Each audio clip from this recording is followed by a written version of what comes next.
Hey, you guys. Okay, welcome. And if you have been to my channel before, watched my videos before, welcome back. I'm glad you're here. And in this video, it's kind of going to be a story time. I'm going to tell you guys, and I've been wanting to get this series kicked off. Okay, so I'm going to start it like this. This is going to be the introduction to breaking out and talking about out-of-body experiences, astral travel, call it what you will, but these very profound, terrifying, yet life-changing experiences, okay? So, when I was in my early 20s, I would say around the age of 22, 23, I had already had both of my children. Both of my boys, they were 14 months apart. I was with my husband at that time, their father. And I had grown up in a life of trauma. A lot of that is on my channel here. And I was trying to learn to settle down. I was a new mother and life was settling down for me. And I was in therapy. I've had the same therapist all of my life. But my body was always reacting to the violence I grew up in, the violence and abuse inflicted on me and the dysfunction in my household growing up. So no matter how calm I was, trying to grow into my motherhood and being a wife and, having a home and being calm and all that, it didn't matter. My body was still reacting to years and years of violence and trauma with PTSD, terrible anxiety attacks, panic attacks, night terrors, bodily sensations, terrible phobias, fears, agoraphobia a lot of the time. You name it, it was going on. OCD, manifestations and things like that. So all that was going on.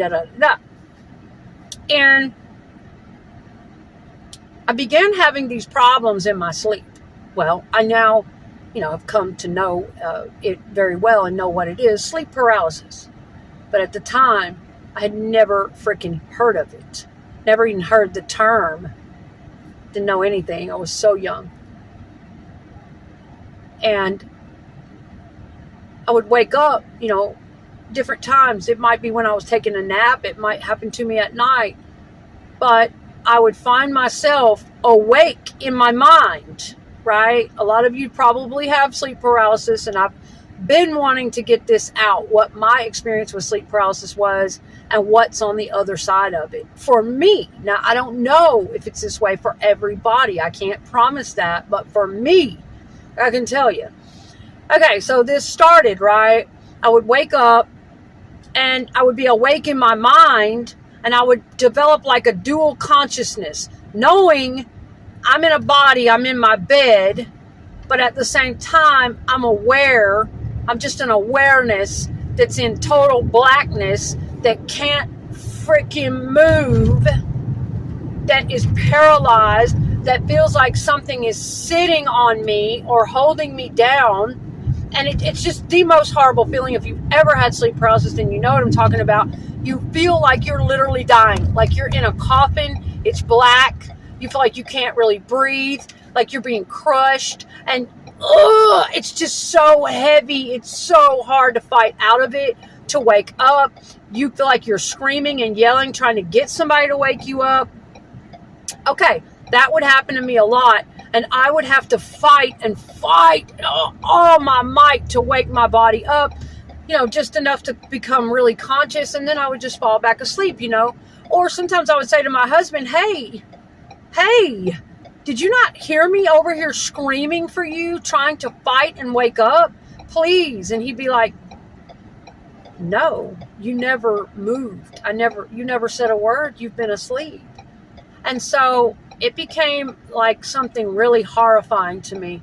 And I'm like, this shit is real. This is something tormenting me, And, I never thought in my mind like demons or anything like that, but I just thought something's really fucked up here. Something's really fucking wrong. And that went on for about 5 years like that, guys, back and forth. And it wouldn't do it like every night, but, it would do it at least a couple times a week. It would do it pretty damn frequently, enough for me to just be miserable and scared. And so I actually went to doctors about this. It got to that point. I made a doctor's appointment, and hey, this is happening to me in my sleep. I can't wake up. It's hard to fight it off. It's really scary. And do you know, this was probably 1999. These people couldn't tell me a damn thing. I mean, they were like, narcolepsy, maybe this, they couldn't tell me anything. So I took it upon myself. After that, I went to the library. I found a book that finally gave me some kind of relief. Not from the paralysis, but at least a better understanding. And within the book, I learned that when we are in the deepest part of our sleep, we are paralyzed. It is a medical thing. It is a thing that happens to us basically as a default safety feature to protect us from getting up, acting out our dreams, to protect us from hurting ourselves or others. We are actually paralyzed in the deepest part of our sleep. And I read how it's called sleep paralysis or catalepsy. All right, well,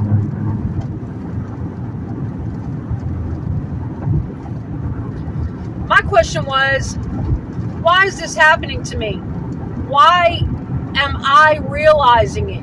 I mean, why do some people actually have to wake up and experience this normal function that's not dangerous, that's not going to kill you, that's designed to be that way to protect you?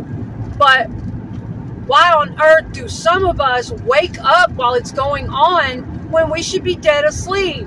Why are we becoming conscious in the deepest part of our sleep? That's not making any sense to me, y'all. That's weird. And I'd still like answers to that one, but it gets deeper. The rabbit hole goes deeper, and I'm going to take y'all there because there's a whole other side to these experiences, okay? I'm just giving you the medical and scientific explanations for what is occurring in our bodies and what I learned at that point. But yes, I'm like, why the fuck am I waking up? Like, why am I trapped in my head and it's all black and I can't move? And if I'm supposed to be in the deepest part of my sleep and be paralyzed, fine. But I don't want to know about it. I don't want to become conscious in this state that feels like I'm trapped in a coffin, or that feels like, I'm being crushed to death and I can't move. I can't scream. Nobody can hear me. It's just horrible. Okay. And so, yeah, that was that. And those were the only answers that I got. I had to get them for myself in a book. But that did give me a little bit of peace. At least I knew what it was. And that, oh, thank God, it's not just because I already had PTSD, anxiety, panic attacks, phobic personality, OCD. I did not need to add to the list of something's wrong with me. Okay, something seriously is wrong with me. I did not need to add to that extra phobia. I had enough, And so at least, I knew that it was, okay, this is supposed to be going on in my body.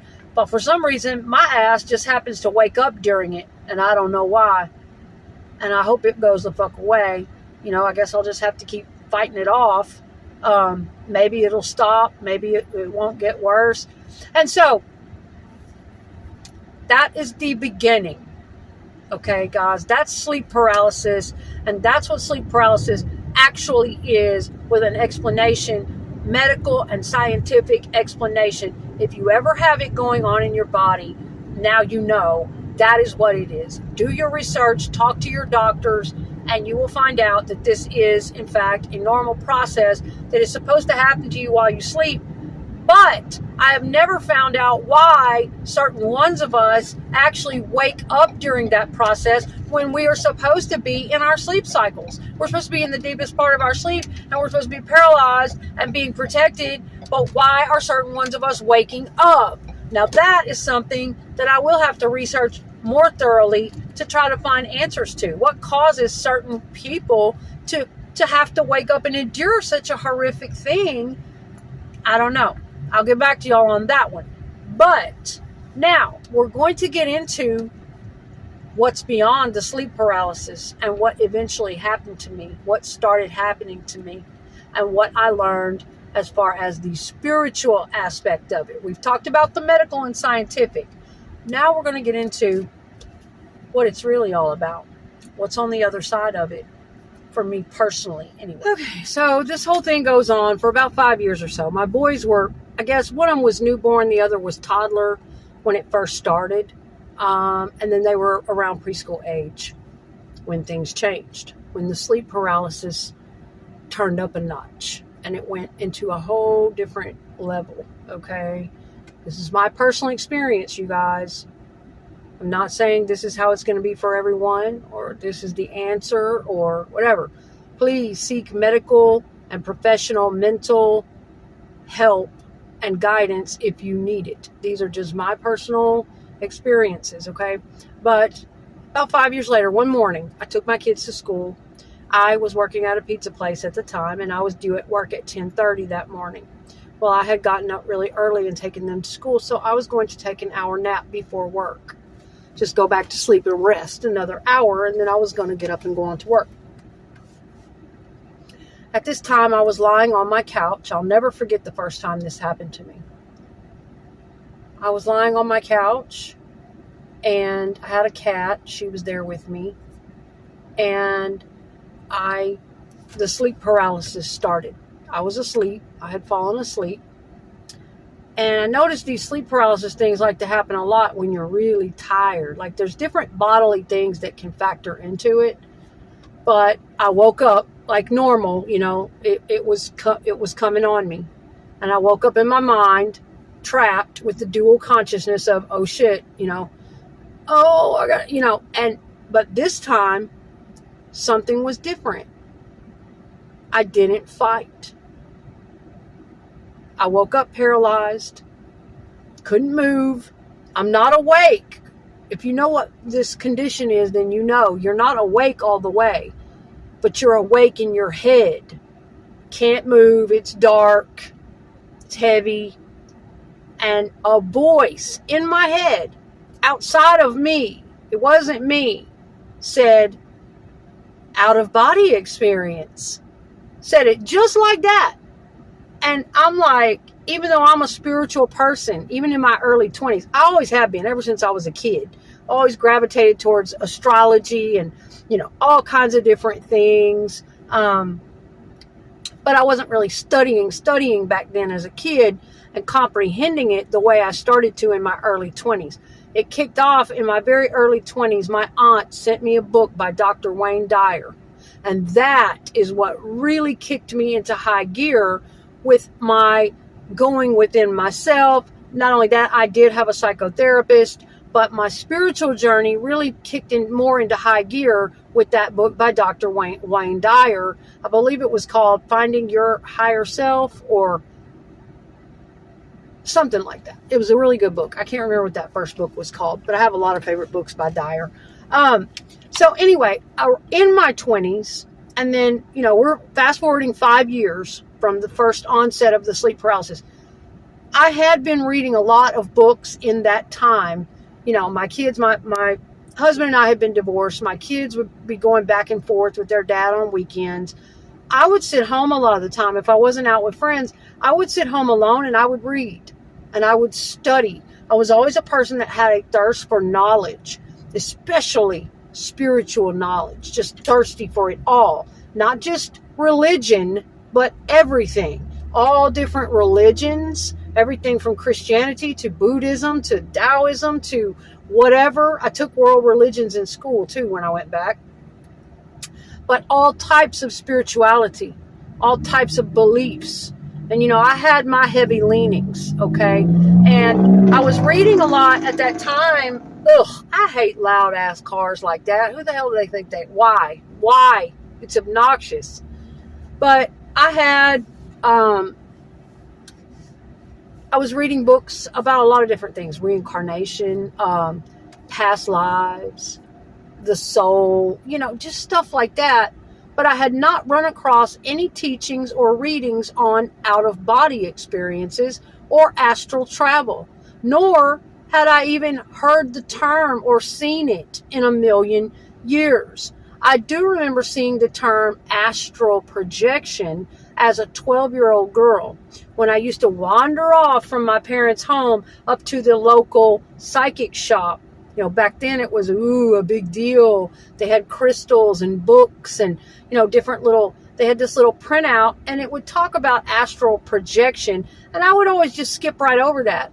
It didn't sound like something interested to me at 12. I wasn't interested, and it sounded kind of weird and kooky and leaving your body. And, I just wasn't interested. I knew the basic principle of it. But so just giving you a little context, this is not something I wanted, that I was familiar with really, that I had studied on a great deal or been reading about the night before or anything.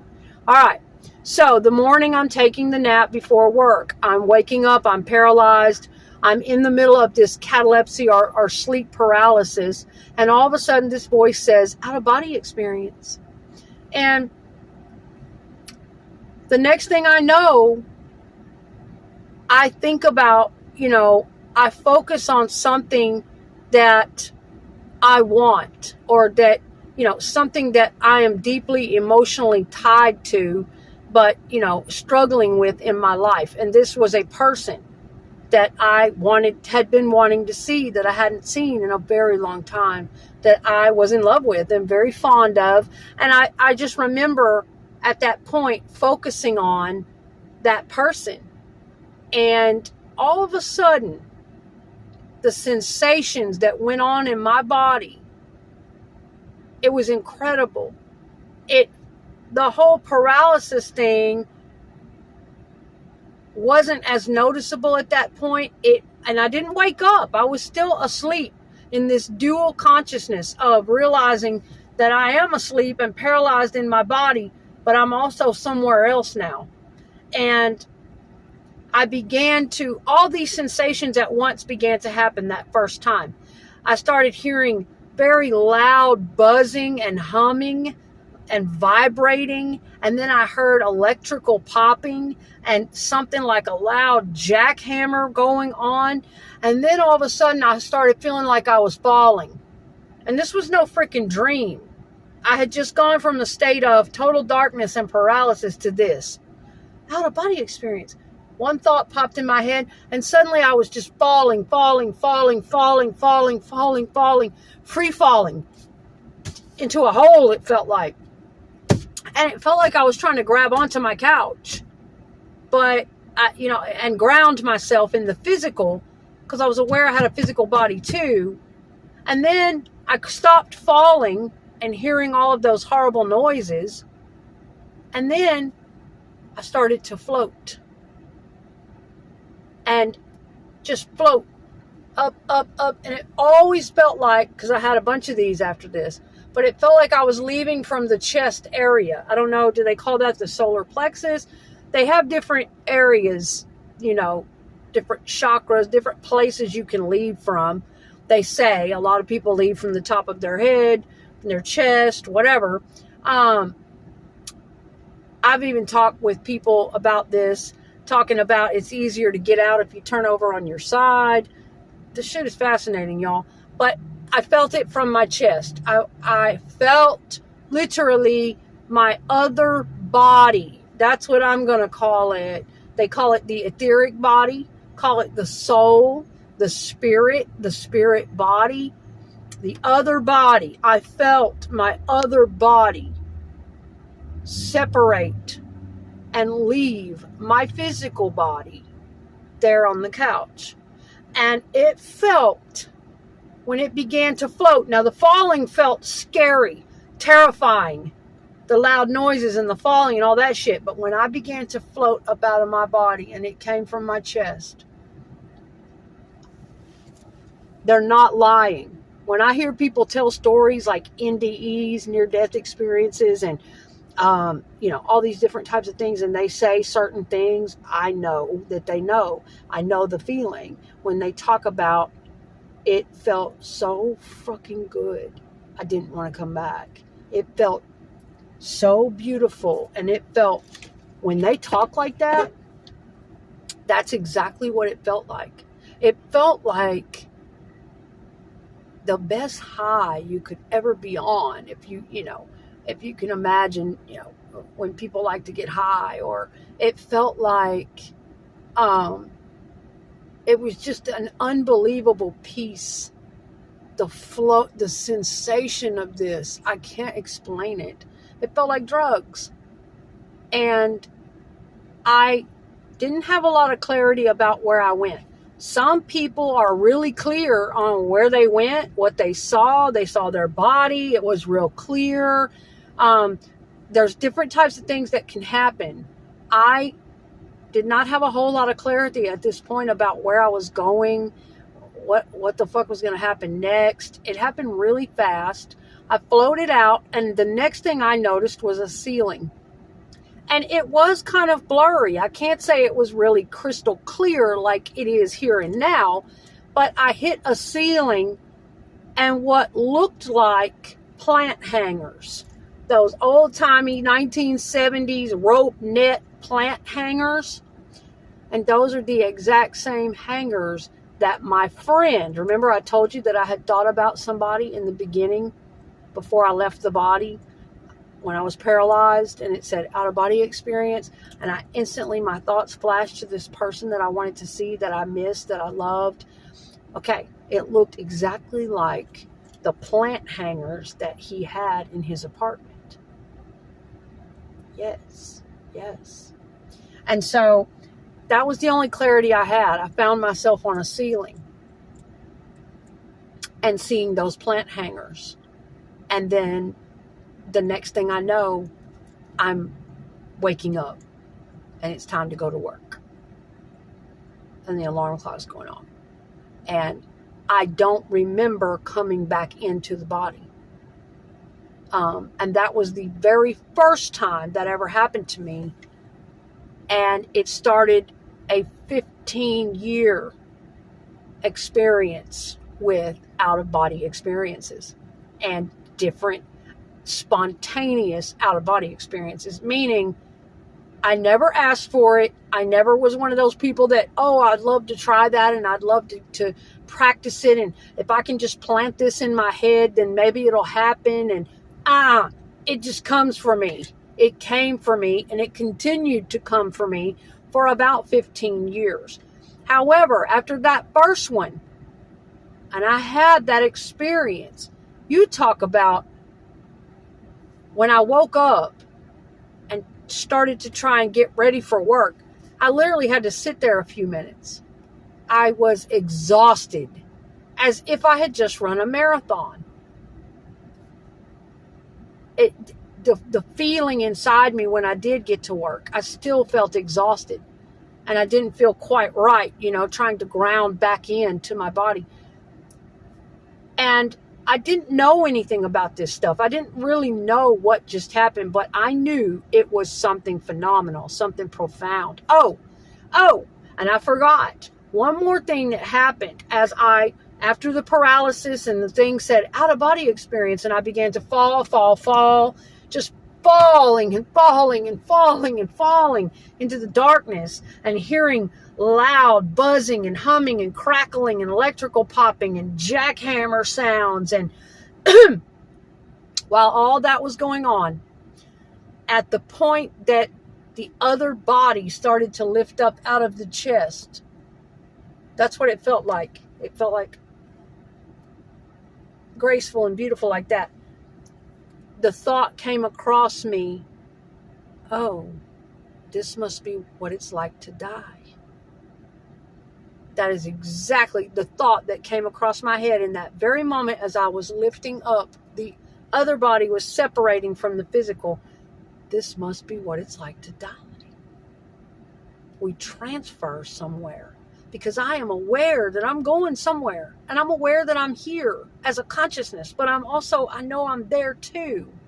But I wasn't seeing my physical. It was just... So you guys, that is just a basic starter version of my very first experience with what some people call astral projection, astral travel, or they call them OBEs, out-of-body experiences. That was the very first one ever. And, this is going to conclude this first part. I am going to do a series on this. I have been wanting basically for years to get this kicked off, but it's been hard to find the time. It's a complicated, complex subject, and you really kind of have to put it all in perspective and find the words to articulate it and just get this all together. It's kind of overwhelming, the thought of trying to get this all out and really share these experiences when, of course, we have jobs and bills and life going on. But I really want to do it. I think that, it's one of the most profound parts of my life. It's something that I hold on to. It's made a drastic difference in my belief systems, and it drastically, from that first time on, it accelerated my growth process as far as emotionally, spiritually. It changed a lot for me. And therefore, the sleep paralysis didn't stop instantly, but over the years, it began to change. I became a lot less fearful of it. And when it would come on me, I would know what it meant and what time it was. And I would proceed to get better and better at, not fearing the paralysis. Guys, I have a lot more to share with you. That was just the very first experience. That's just what kicked it off for 15 years of experiences, okay? After that first experience, the sleep paralysis years, and then that first experience of going beyond the sleep paralysis and seeing what lies beyond that. Now, I can't say that it's that way for everyone. I'm just telling you what happened with me. After that very first time, okay, in part 2, I'm going to conclude this video because it's getting pretty long, but in part 2, we're going to get into what happened when I came back from that trip, how I felt, the books that I bought, how I started thinking and changing and learning. And then we're going to get on into the years after that, what continued to come upon me, more sleep paralysis, more adventures of out-of-body experiences and different experiences from leaving and the sensations that I had and where I went and what I was shown. And all of these types of things, okay, for years and years and years. We're going to get more into that in part 2, guys. I have a lot to share with you, like I said. And I hope that, this reaches somebody, because I do know that there are a lot of people out there that suffer from sleep paralysis. There's a lot of different theories about it, that it's something evil, that it's demonic. They're afraid they're going to die. It plagues them. I know a lot of people suffer from sleep paralysis, and they don't know what it is. They don't, I've seen a lot of this, and I can agree. It is pretty horrifying. And, I can't sit here and say, hey, I have your answer for sure. This is exactly what it is, and this is exactly what will happen if you just do this, this, and this. I can't say that with 100% certainty, but I can share with you what happened to me and what, after a while, what I got into and what started to evolve over time and make me a lot less fearful and a lot less fearful, till it got to the point where after, a certain amount of time, the vibrations just skipped me altogether. That's what I began to call them, the vibrations. I didn't really call them sleep paralysis attacks anymore, because they got less and less horrific. And I gained more and more control. So we will get into that in part 2, guys, but I'm very thankful to at least get part 1 up. I'm going to have to take these 3 segments starting from the sleep paralysis on into the first out-of-body experience and the ending, and edit those and put them together and hopefully get them up pretty quickly for you guys so that you can, see this first part. And then I will, as quickly as I possibly can, I will review this whole first part, and we'll pick up where we left off from that first out-of-body experience. I still have some more to tell you guys about, what happened surrounding that very first time and what was going on back then. And then we'll get into the other ones and what has progressively happened to me over the years. And here we are 15, 16, 17 years later. We'll talk about how this has evolved for me into some very spiritual experiences, how it grows and changes. And oh my God, it's just fascinating. And I'm so grateful to be able to get to share it with you guys. Thank you for watching.